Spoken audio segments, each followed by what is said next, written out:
Hello there and welcome back to the garden. Today we are talking about the giant overgrown beet mutant that we call Swiss chard. Fun fact, Swiss chard is not from Switzerland, it is from southern Italy, but it was classified and named by a Swiss man. Now there was a time when I so disliked growing Swiss chard that I actually stopped growing it entirely, until it finally dawned on me that the reason I was having so much problems with Swiss chard was I was trying to grow it like kale, another big leafy green. And in fact, this monster right here requires a care regimen all its own.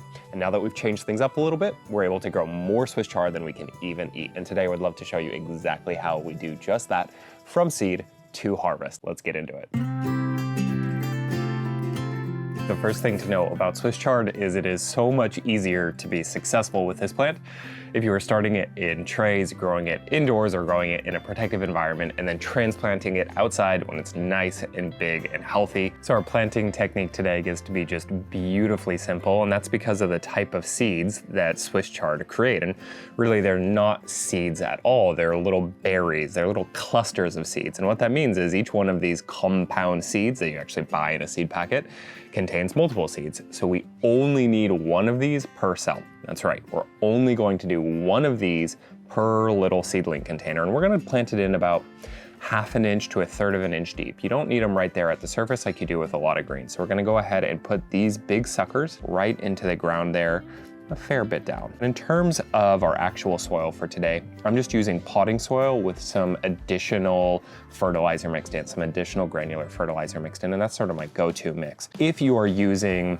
like a seed starting mix, a store-bought seed starting mix that doesn't contain any sort of plant nutrients or only contains very low amounts of plant nutrients, I definitely strongly recommend that you go ahead and mix in, say 1/3 of a cup, even 1/2 a cup of granular organic vegetable fertilizer for about, a tray of seedlings, the 72 cell tray. And the reason for that is Swiss chard is actually a surprisingly hungry plant. And normally that's fine, we can give them those nutrients later, but what I found with Swiss chard is it can actually get nitrogen deficient like right away. One other thing I wanted to point out is that today I'm using a slightly different style of seedling tray than I normally do. This is a circular type of tray with a relatively deep container in it. Each one of these little seedling trays is a little bit deeper than usual. And the reason that I'm doing that is Swiss chard has a super deep taproot system. And the reason for that is basically it's a beet plant. We're basically planting out beets that have been bred for leaf production rather than edible root production. And again, the result of that is Swiss chard have amazing root systems, and those root systems grow quite deep quite quickly.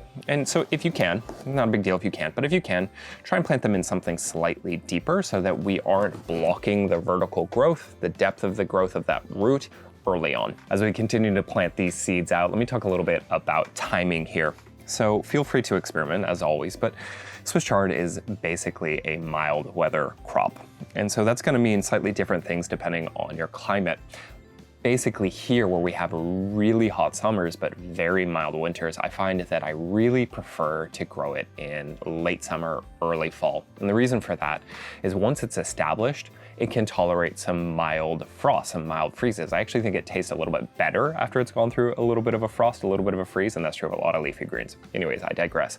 And what is awesome about that is, as I mentioned, Swiss chard has that incredible deep, strong root system. So when we grow it out in the fall, and then it takes that sort of, late summer, all of fall, all of winter session to get really, really strong and established, it is super productive come next spring all the way into early summer.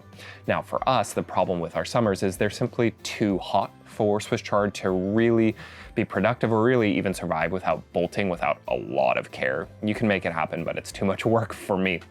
So I like to think of them, generally speaking, as a late summer, fall, winter, spring, early summer crop. Now that doesn't mean I don't plant them out in the spring. I do, but I just do it with the expectation that I'm gonna plant them mid-spring. I'm gonna get them as big as I can, transplant them out, and then take them out about the time that we plant out our peppers. So say mid-May.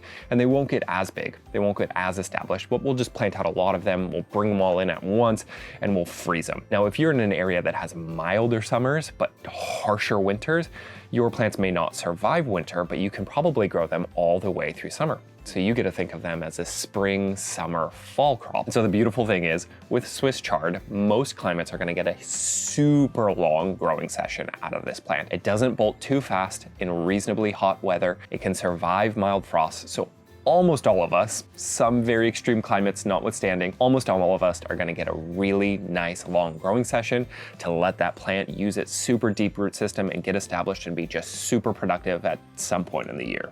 The other thing I like to keep in mind with Swiss chard, the other thing that makes it a little bit different than most of the other leafy greens is I don't really care that much about the variety. And if you pay attention at all to my channel, you'll know that that is a very odd statement for me to make. I'm normally just droning on and on about how much the variety matters, but I have not found that to be the case with Swiss chard. Most of the varieties grow very similarly. The biggest difference with Swiss chard varieties is the color, how it looks. So if you want to just go with something beautiful, go with that rainbow blend. It's awesome, there's nothing wrong with that. If you want to absolutely maximize for production, even on the margins, even if you're only getting an extra 10% more or 10% longer growing season, I would go ahead and go with the Ford Hook Giant. It's slightly less beautiful, it's kind of just white stalks with green leaves. It still looks nice in its own right, but I have found it to be a little bit faster growing, a little bit bigger, and a little bit hardier. But again, just on the margins there. And that brings up the last thing I want to mention. I am planting out 72 because we're going to be putting all of them into the ground for a short growing season and getting them out again pretty quickly, and we're going to be freezing all of the extras. Most people do not need that many Swiss chard. Somewhere between 3 to 5 plants is probably going to be plenty if you just want to pick at them and nibble on them.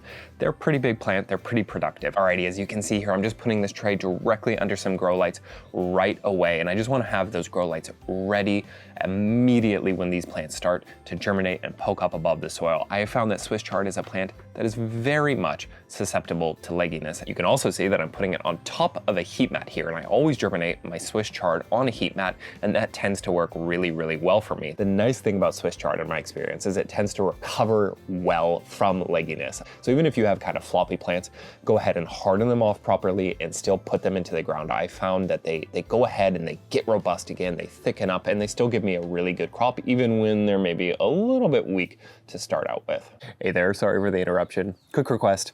If you think this video is going to prove helpful in your journey to growing a really beautiful crop of Swiss chard, and only if you think that is going to be the case, would you mind hitting the thumbs up, the like button somewhere down there? Really, truly, it helps us out. I genuinely appreciate it. I thank you so much for watching and for engaging with this video. I hope you're enjoying it. Let's get back to the Swiss chard.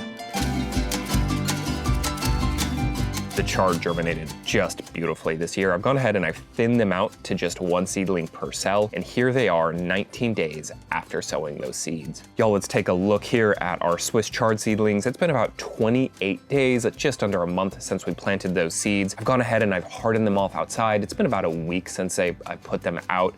They're looking really good, they're looking really strong, and y'all, I think they are ready to transplant, so let's go ahead and get these into the ground. Now, when choosing a spot for your Swiss chard, just keep in mind they do best in mild weather and moderate sun. It's a middle of the road kind of plant. They're a plant that likes between 7 to 8 hours of moderate strength sun best. Now, can I give them that exactly? Absolutely not, but this spot right here gives them, you know, somewhere in that range. Okay, before I transplant out the tray of chard, I need to prep the soil here by adding some compost and about 1.5 cups of fertilizer, and then just loosening it up. Loose soil is key for our Swiss chard. So in terms of spacing, I'm going to be planting our seedlings about 6 inches apart. You can do less if you harvest them very young, if you want those baby Swiss chard leaves, and nothing wrong with that, let me tell you. In case you were wondering, of course I'm gonna be doing some Swiss chard in containers as well, and with containers, I like to pack them in a little bit tighter. So I'm gonna be doing 4 seedlings into a 10-gallon grow bag right here. Same deal in terms of soil prep. We want it loose, we want it well fed, we want plenty of organic nutrients in there. Unlike most of our leafy greens, unlike the lettuce, they really do take advantage of a taller pot. So I do recommend putting them in something deeper, like this 10-gallon fabric grow bag. They're not gonna do really, really well in a shallow container because again, they've got that taproot system. So go ahead and use those nice bigger pots that you've got lying around for your summer tomatoes, your summer peppers. Your Swiss chard are gonna appreciate it. They're gonna grow better for it. Alrighty, y'all, our Swiss chard plants have been in the ground for a little while now, so let's talk about taking care of those plants while they are out in the garden. And the first thing to know is that Swiss chard does not like to dry out, so make sure that you are getting that soil plenty of moisture. Actually, let me reverse that earlier statement. That's kind of the first and only thing to know about Swiss chard because this is a plant that is very unfussy once it's in the ground. Most of the work was in the prep As long as you have good soil with plenty of nutrients and you're keeping that soil relatively moist, this is a plant that grows very quickly and without a whole lot of help, which means it's probably a good time to talk about how long you can expect to wait between planting those seeds and harvesting some Swiss chard of your own.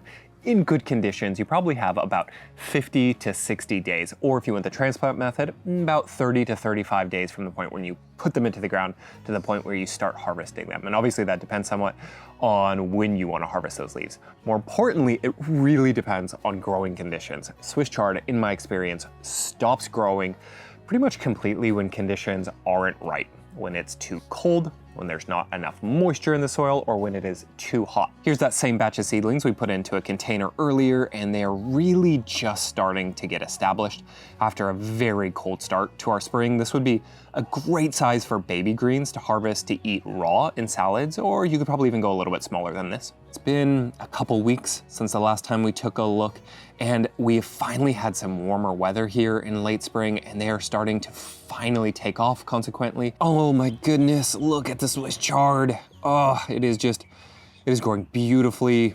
Now that we're in early summer, growing super fast. Couldn't be more excited for this plant. It looks wonderful. The first thing you should know about harvesting Swiss chard is that you should just completely ignore all those photos you see online of it growing absolutely huge. You can totally grow Swiss chard that big, and if you're growing it as an ornamental, more power to you. But if you're growing it to eat, it is much, much, much tastier if you eat it, if you harvest it somewhere between baby leaf size and these. And this is even getting kind of on the edge for me. At this point, they get a little bit tough, they get a little bit less tasty. So this is as big as I recommend letting them get. Second, best practices for harvesting them is a little bit different than some of our other leafy greens.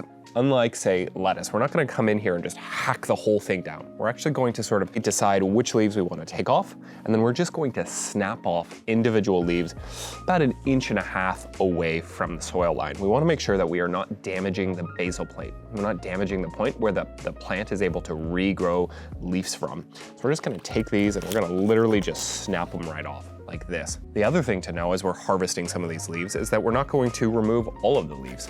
Unlike, again, lettuce, we're gonna leave some of that leafy matter on the plant to help it regrow future leaves. And the nice thing about doing it this way is by removing some of these outer leaves, we are freeing up access to these smaller leaves to things like sunlight and airflow, which, they need. And it's gonna really speed up their growth so that we'll have another nice harvest here in no time at all. I love just getting a big, huge mix of leaves like this.